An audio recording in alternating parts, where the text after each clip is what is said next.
I'm going to go through a study of John chapter 8, and a lot of people might know that, or may not know, I guess, depending on who you are that's watching this, that John chapter 8 is one of tons, I shouldn't even use that word, many, we'll just say many, especially in John. There's a lot in John. Like, if you read Matthew, and you read through that book, it's kind of like the story, I guess. I don't know how you explain it. There's a lot of depth in Matthew, obviously. But when you read John's version, it's like the same thing except spiritual. You see, it's like through the spiritual eyes. And if you have the Spirit of God within you to divide, the word of truth, to your spirit and to your mind to give you knowledge and wisdom, then you'll understand. Or if you have that Spirit in you and you don't understand yet, I pray that this study, which there could be many, many studies, and maybe I'll do a lot more of them, will open your eyes to the Word, and when you read that Word yourself, or, as I'm reading it, you can read it too, it'll open your eyes to the truth. And remember, I'm but a man, I'm but a vessel, and this is going to go into a lot of what Yeshua himself taught, but in this man, in this flesh, I have no will to do good. Read Romans.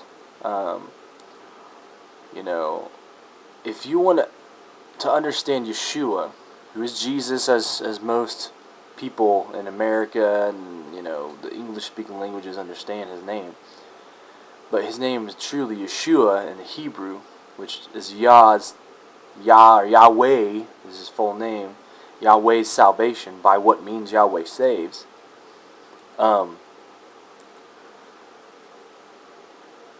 If you understand like what Romans talks about, when Paul discusses that the flesh only desires to do what is evil. This bodily flesh that we live in, because it's carnal, it lusts after what the eyes can see, or what the hand, you've lived that way, and your whole life you're fighting against the desire of your own flesh. What fights against the desire of your flesh? Your spirit. The part of you that came from God directly, that part that he breathed into, the breath of life. And so by this, Yeshua, who is, we are taught to be our example. If you read the scripture, he is to be our example as a man in the flesh, was the perfect example. Not, listen to this, he's the perfect example because he did not sin. He was the only man to ever have lived to completely subdue his own flesh and not fall into any of the desires of the flesh. Did he still go through that? He talks about that he was, he suffered everything that we suffered through, and you can say that he didn't go through the exact same scenario that you went through, but it doesn't matter, because that's what the lives of us as men and is, because we can go through different scenarios that are similar, and it gives us the kind of similar understanding that we can all go through. But anyways, because he was this perfect example, it goes to show that, first of all, he was not just a simple man, at least not within himself, not within his flesh. Was his flesh a man? Yes. He was truly just a man.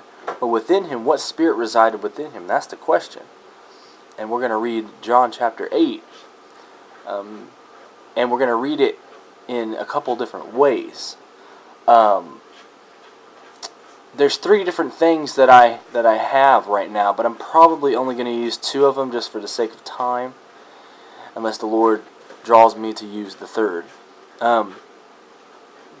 The King James Version Bible is the best English translation purely of Scripture that is massively produced. You have all these other translations that have, either translated the King James directly and translated it into what they call a more modern flow of words, or whatever you want to call it, or the New King James, or whatever, that, or you have other translations that just totally change a lot of stuff. Now, to give you some inside information, the men who wrote the King James Version Bible for the King James, back in the day, were still influenced by some things, by the Catholic Church. That was the staple in the day of the organized religion, organized faith, as you would call it. And that directly comes down from a lot of different things, but from the Pharisees, as we call them, it's still directly from them. And even distorted even more, because in Constantine's day, when he made the faith a national religion, an organized national religion, he adopted